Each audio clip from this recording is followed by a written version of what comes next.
Greetings, Poké fans! Michael here, and welcome to the newest episode of my Pokemon Types Then vs. Now series, where I go over the history and changes a certain type has gone through over the course of the main series Pokemon games.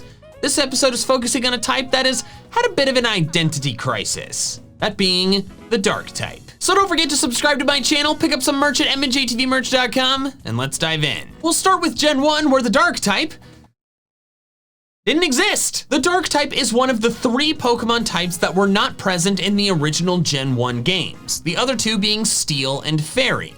However, even though the Dark type wasn't in Gen 1, there's some info about Gen 1 that I should mention that's relevant to the Dark type. That being that Psychic was super overpowered. I won't spend too long discussing this since I've covered it in other videos, see Psychic types then versus now, but in short, the Psychic type was overpowered in Gen 1 because it was only resisted by itself. The Dark type didn't exist, it was immune to Ghost instead of being weak to it, and Bug type moves were very few, very weak, and only on very bad Pokemon. The developers knew they had to balance things out, so in Gen 2 with Gold and Silver, they hella nerfed the Psychic type. There were a variety of ways they did this. They made it weak to Ghost instead of immune to it, and they added the Steel type, which resisted Psychic. However, the biggest way they nerfed the Psychic type was by adding the Dark type, which to this day is the best counter against Psychic type Pokemon, because not only is it strong against Psychic, but it's also immune to it. This was the type chart for the Dark type from its introduction in Gen 2 all the way up until Gen 6. As I mentioned, it was both strong against Psychic and immune to it. Dark, Fighting, and Steel resisted it resisted Dark and Ghost, and it was weak to Bug and Fighting. It was likely made weak to those 2 types in an effort to make them more useful offensively. In addition to being strong against Psychic, Dark was also made strong against Ghost. This means that for super effective offense, Dark and Ghost are identical, both being super effective against Ghost and Psychic. They were very similar on the other pieces of offense too, since Dark and Steel resisted both of them. The only difference was that Fighting resisted Dark, while Normal was immune to Ghost. In my experience, this makes Dark and Ghost very similar types. Since offensively they cover the same 2 types, I very rarely have used both a Dark and a Ghost type on my team. So, how do you choose between them? Well, while they're very similar on the offensive side of things, they are very different on the defensive side. Prior to Gen 6, they both had the same number of weaknesses and resistances, but against different types. Ghost had 2 immunities instead of 1 though, which makes it the better defensive type. However, Ghost has the risk factor of being weak to one of the 2 types that it's strong against. I am not really a fan of that risk, since it means that if your Ghost type Pokemon doesn't outspeed and OHKO the enemy Ghost type Pokemon, you run a huge risk of taking big damage in return. Because of that risk, in the past I have mostly gone for Dark types on my teams instead of Ghost types. For the Dark moves, several were added alongside the new type. One previous generation move, Bite, became Dark type when it had previously been Normal type. Of the new Dark moves, most of them are widely used either in competitive or playthroughs to this day. A lot of Pokemon learn Bite and Crunch, allowing for Dark coverage without a Dark type. And Crunch to this day is one of the de facto Dark coverage moves for playthrough teams. Feint Attack and Pursuit are also widely learned, and prior to its removal in Gen 8, Pursuit actually had a lot of competitive usage due to still hitting the opponent and doubling damage if they try to switch out, leading to the phrase and strategy of Pursuit Trapping. Beef is useful for getting held items from wild Pokemon, and Beat Up is probably the least common of the moves here. All of the new moves were attacks, there were no status moves introduced, and all Dark type attacks were classified as special attacks prior to the split in Gen 4, which is really weird because, well, we'll get to that. Aha! It is I, Grunty Boy. Why? I am here to announce a big life change. I've grown weary of hideout life, so I am getting a house. Wait, really? You have money for a house? Oh God, no. Working for Team Rocket is fun, but the pay is not good. Which is weird considering our whole goal is to make money. Are there labor laws for criminal organizations? Anyways, I didn't say I would be buying a house. I said I would be getting a house, which I will be doing by stealing a house. Grunty boy, you cannot steal an entire building. Watch me. I cannot steal an entire building. What do I do then? I want a house. Well, you do have a chance to win a house thanks to the sponsor of this video, Omaze. Omaze is an online fundraising platform that offers sweepstakes experiences for the chance to win amazing once-in-a-lifetime prizes and experiences. Well, that sounds great! It is. And what's even greater is that it supports nonprofit charities. I don't care about that. Tell me about the house. Right now, you can enter for a chance to win a multi-million-dollar Miami dream house. It's over 6,000 square feet with 7 bedrooms, 6 bathrooms, and a resort-style yard. You can spend weekends exploring culturally rich Miami, bounce from your pool to Biscayne Bay and countless beaches along the Atlantic coast, or spend time there at home since it has space for a gym, an office, and a wet bar, plus an elevator. The location is great too, only a short drive to South Beach. You also have the option to choose a $1.8 million cash prize instead. Oh my gosh, that would be incredible!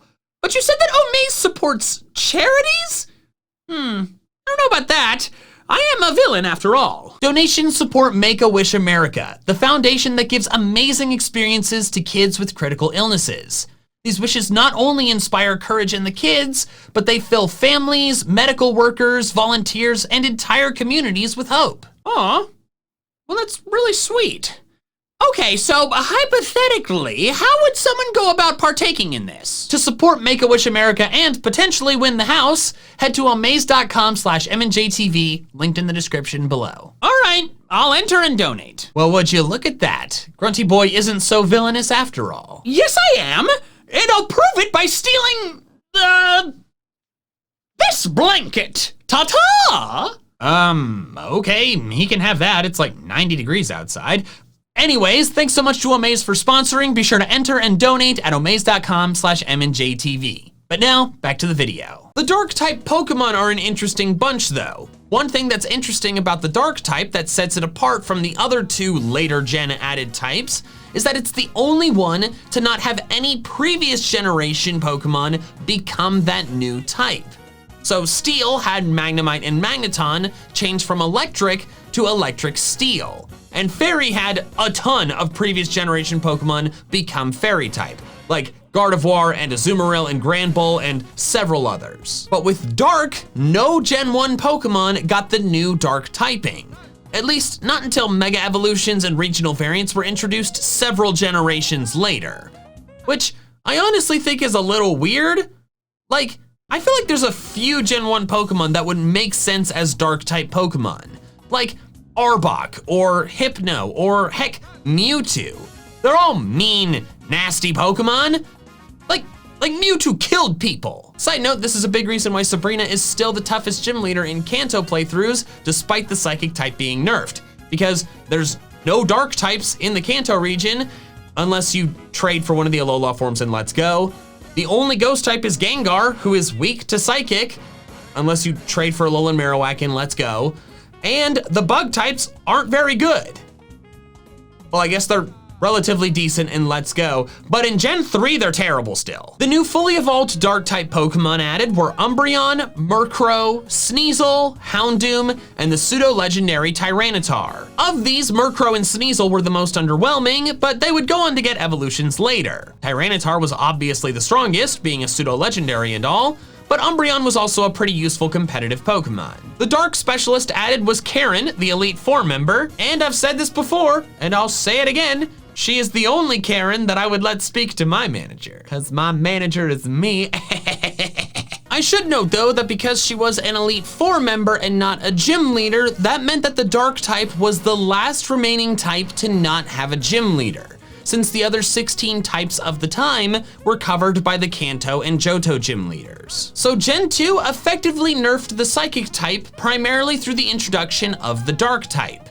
Then Gen 3 came along and mainly focused on expanding the Dark type's number of moves and its Pokemon roster. First, let's talk about the moves. Gen 2 had no Dark type status moves, So Gen 3 was like, all right, here's a whole pile of them. Fake Tears, Flatter, Memento, Snatch, Taunt, and Torment. All Dark-type status moves. Of these, Taunt is by far the most important. It is widely used to this day to prevent enemy Pokemon from setting up, healing, or doing anything else with status moves that you do not want them to do. Only one new damaging attack was added, that being Knockoff, which was complete garbage, only being 20 base power. It has been through some changes though. In Gen 5, it was changed to actually removing the item rather than leaving it there and removing its effects. And in Gen 6, it was boosted to 65 power and getting a 50% power boost when it successfully knocks an item off. That was a huge buff for the move. It went from never being used to being widely used. There were also quite a lot of new Dark-type Pokemon added. The new fully evolved ones were Mightyena, Shiftry, Sableye, Sharpedo, Cacturne, Crawdaunt, and Absol. None of these Pokemon end up being exceptionally impressive Pokemon, but Sableye is notable because it had the quirk of not having any weaknesses, since Dark and Ghost resist each other's weaknesses. This didn't matter a whole lot for Sableye though, since its base stat total is so very bad. The new Dark-type specialist is the Elite Four member Sydney. Still no gym leader though. Then came Gen 4, bringing along with it the physical special split. And the Dark-type had something very weird happen. Most types had at least one attack change from physical to special or from special to physical. Then there were two types, Fighting and Psychic, that had none of their moves change. Every fighting attack was physical and stayed physical, and every psychic attack was special and stayed special. But then the Dark type, and is the only type to do this, had literally every attack switch. Bite, Crunch, Feint Attack, Pursuit, Thief, and Knockoff were all special attacks before the split, then all of them became physical attacks after the split. And I say this makes so much more sense. All of those moves have to do with physical contact. Like, how was Bite ever a special move? Actually, fun fact about Bite, it is the only attack to ever change categories twice. It was a physical normal move in Gen 1, a special dark move in Gens 2 and 3, and then a physical dark move from Gen 4 onward. This crazy switch meant that overnight, the Dark type went from a type that benefited special attackers to one that benefited physical attackers. Therefore, for Dark type special attackers to be able to do anything, they had to make at least one good Dark type special move. That move was Dark Pulse, the only special Dark attack as of the end of Gen 4. It's quite a good move though, and pretty much the de facto special Dark move to this day. But then in addition to Dark Pulse, they also added a bunch more physical Dark attacks, when they already had several. Like, wow, the swap from a special type to a physical type was truly dramatic. Assurance, Fling, Night Slash, Payback, Punishment, and Sucker Punch were the new physical Dark attacks. Sucker Punch is definitely the most important of these, but Night Slash is a big one too. In addition to these new attacks, Dark Void, Embargo, Nasty Plot, and Switcheroo were new status moves. Dark Void was Darkrai's, and Smeargle's, overpowered sleep move for a while until they made it so only Darkrai could use it in Gen 7. Nasty Plot was a very good boosting move, doubling the user's special attack instantly. The others are situational and infrequently used. The new fully evolved Dark-type Pokemon added were Honchkrow, Skuntank, Spiritomb, Drapion, Weavile, and Darkrai. Honchkrow and Weavile gave much-needed buffs to their pre-evolutions, but Weavile would end up the stronger of the two. Skuntank and Drapion had the nice benefit of only having one weakness, while Spiritomb, like Sableye, had none at all, being the second Pokemon to gain that honor. Darkrai was the first legendary and first mythical Dark-type Pokemon, but due to its mythical status, it doesn't get much use due to legend bans. As for a Dark-type specialist, there was not one added in Gen 4, which is, like, what the heck, guys? It still doesn't have a gym leader. Then came Gen 5, which did the same thing for the Dark type as it did for most of the other types. It added a bunch of new really strong Pokemon. The new fully evolved Dark types were Lightbird, Crocodile, Scrafty, Zoroark, Bisharp, Mandibuzz, and Hydreigon. Lightbird is pretty underwhelming, but all the others have found competitive usefulness at some point or another, especially Hydreigon, yet another Dark-type pseudo-legendary. Fun fact, the most common type across all the pseudo-legendary Pokemon is obviously Dragon, but the second most common type is a tie between Flying and Dark. Of all the Gen 5 Dark Pokemon, I have to say that Crocodile is one that I have the most fondness for. I'm not entirely sure how, but I think it's in my top 5 of Pokemon that I've used the most times on teams. Excluding starters, but like, I've used Crocodile a lot. A few new moves were added in Gen 5. Foul Play was an interesting new physical attack that uses the target's attack stat rather than the user's, allowing Pokemon with weaker offensive power to potentially do big damage. Hone Claws is a decent boosting move, while Snarl is a weaker but guaranteed stat dropping special dark move. Night Daze and Quash are less important. Night Daze was Zoroark's signature move, which was given to Lunala later, and Quash just makes the target go last, which has very few practical applications. The Gen 5 Dark Specialist was Grimsley, a Dark type Elite 4 member. Yeah, seriously, still no Dark Gym Leader. Then came Gen 6, the generation that introduced the Fairy type. And the Dark type was overall pretty negatively impacted by this change. It did get a slight buff, but overall the net change was negative. This became the new chart for the Dark type, and it's still in place today. The benefit it got was that Steel no longer resisted Dark. However, that was replaced by Fairy resisting Dark, plus Dark being weak to the new Fairy type. Since Fairy was also super effective against fighting in Dragon, some really powerful Dark types like Hydreigon and Scrafty suddenly ended up with 4 times weaknesses overnight. Also, Spiritomb and Sableye lost their titles as no weakness Pokemon, leaving only the Electros line. Although they only have no weaknesses because of their ability, not because of their typing, so I have mixed feelings about whether that counts. I have a theory for why they nerfed the Dark type in Gen 6, to put it on more even footing with the Ghost type. For the reasons I mentioned earlier when looking at offense, it doesn't make much sense to use both a Dark and a Ghost type on your team because they're good against the same types. And I personally prefer the Dark type because it doesn't have the double-edged sword problem of Ghost being weak to Ghost. That was Dark's edge, while Ghost had the edge of being better defensively overall, having 2 immunities compared to Dark's 1, while their weaknesses and resistance numbers were the same. But with the changes that Gen 6 brought, Ghost's superior defensiveness increased. Ghost also had Steel removed as a resistance, but it did not gain any interactions with Fairy. This results in Ghost having more immunities and fewer weaknesses, plus being resisted by 1 less type on the offensive side. With these changes, I think the Ghost type now has a bit of an edge over the Dark type in regards to how well it fares against Pokemon in general. So like, how well is it gonna do if you don't know what you're gonna be fighting? Meanwhile, the Dark type is still better suited to fighting Ghost and Psychic types, because it's not weak to Ghost and it's immune to Psychic. Because of that, I do still tend to prefer Dark types for playthrough teams, because you tend to know more of what you're gonna be fighting against, and you have more battles where you know you're gonna have the type advantage.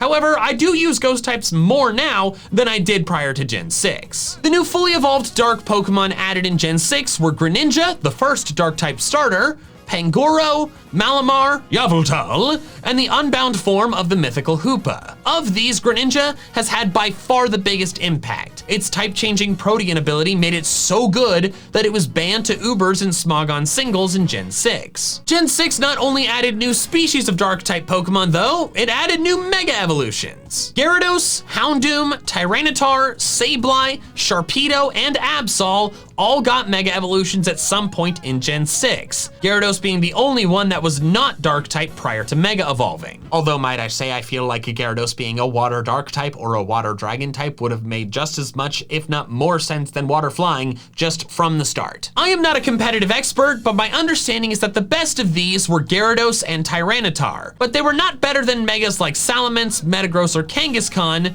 and therefore tended not to be chosen over those since a team can only have 1 Mega. In regular gameplay though, they're all of course super strong, because they're frickin' Megas. Very few new moves were added and none were very impactful. Hyperspace Fury, Hoopa Unbound signature move, Parting Shot, which I have never seen used except in Metronome battles, and Topsy-Turvy, which swaps the target's stat changes. It has some interesting applications, but is overall very niche. As for the Dark type specialist in Gen 6, they finally added the first Dark type gym leader, me. You can watch my journey in this video here. I'm kidding, of course. Not about watching the video, you should watch the video, it's a great video, but I was not a Gen 6 Dark type gym leader. There wasn't one. There was actually no Dark type specialist in Gen 6. And since the Fairy type got Valerie as a gym leader, the Dark type was still the only type to never have a single gym leader, which baffles me. Then Gen 7 came along and, well, it didn't do that much. It had some new Pokemon and a couple new moves, but like nothing crazy. The new fully evolved species were only Incineroar and Guzzlord, both very good Pokemon. Incineroar especially once it got its hidden ability, Intimidate. Beyond them, there were a lot of new Dark type regional variants, Alolan Raticate, Persian, and Muck, Muck being the best of them. Plus there was also Ash Greninja, which I was under the impression was flat out inferior to Protean Greninja, but apparently they're both OU tier on Smogon, so what do I know? There were several new moves added, but a lot of them were either signature moves or Z moves. Batty Bad, a move name I still cannot believe is real, was a signature move of the partner Eevee in Let's Go Eevee. Black Hole Eclipse and Malicious Moonsault are Z moves, and Darkest Lariat was Incineroar's signature move before being expanded to a lot more Pokemon in Gen 8. Of the remaining moves, Power Trip is rarely used, Brutal Swing is a mid-playthrough move rather than endgame move, and Throat Chop is yet another physical Dark move around 70 to 90 power. Seriously, the Dark type started as an entirely special type, and yet after all these generations, the only special Dark attack that is above 60 power and can be learned by more than 2 Pokemon is still just Dark Pulse. I'm looking at you, Night Days. You definitely could have been learned by more Pokemon than Zoroark and Lunala. There's nothing specific to them about you. Come on, man. The Dark specialist of Gen 7 was Nanu, the Ula Ula Island Kahuna. He's like a gym leader, but is technically not a gym leader. To be fair to the Dark type, there were no gym leaders in Gen 7, so it wasn't happening regardless, so I guess this kinda counts, but not really. Then finally we reached Gen 8, and the most important thing this generation added was not moves, not Pokemon, but people. Piers was finally added as the very first Dark type gym leader. Additionally, after the main story is completed, the rival Marnie takes his place and becomes the second. It took 7 generations to get a Dark type gym leader, but when we finally get one, we get 2. The new fully evolved Dark type Pokemon are Thievul, Grimmsnarl, Obstagoon, Morpeko, the legendary single strike Urshifu, and the mythical Zarude. Additionally, there was the regional variant Galarian Moltres. Also, Grimmsnarl and single strike Urshifu both got Gigantamax forms. I am not very knowledgeable about Gen 8 competitive, but I do know that Grimmsnarl was used quite a bit in the early days when I tried it out. Sucked. And also I think there was a period of time where like Urshifu was really good. I don't know which one. Maybe both? Maybe just the water one? I don't know, I'm not an expert on this. But I like Grimmsnarl, just personally. I think it's cool that there's a fairy type that's not like cute or pretty. Like an ugly fairy, it's great. Gen 8 appears to have introduced a lot of new Dark moves based on this long list, but once you remove the Max move, which side note, has a terrible name, Max Darkness, that's just like the noun form of the type. That's so boring. Call it like Max Blackout or something. Only one can be learned by multiple fully evolved Pokemon. Every move except Lash Out is a signature move. As for Lash Out, it is an Isle of Armor tutor move that doubles in power if the user has had its stats dropped in the same turn. I honestly don't know if it's widely used, but it can be learned by a ton of Pokemon. Like I said, not super knowledgeable about this, but to me it seems like Lash Out would be the most useful in double battles, especially with all the max moves that drop the stats of both enemy Pokemon. So the Pokemon could potentially have its stat dropped without even having to take any damage from it. So in the end, the Dark type was created to nerf a type and ended up nerfed itself, is similar to the Ghost type, but not quite the same, and did a 180 by starting out as a completely special type and ending up mostly physical. Don't forget to check out oldmaze.com/MandJTV, and thank you so much for watching. With an extra special thanks to my patrons over on Patreon who are helping support my channel independent of fluctuating YouTube ad rates. You wanna help support me in the same way? The link is in the description below. Also, if you want to check out some more of my fun Pokemon content, I recommend these videos here. All right, that's all I have for now. So until next time, your fans, gotta catch them all.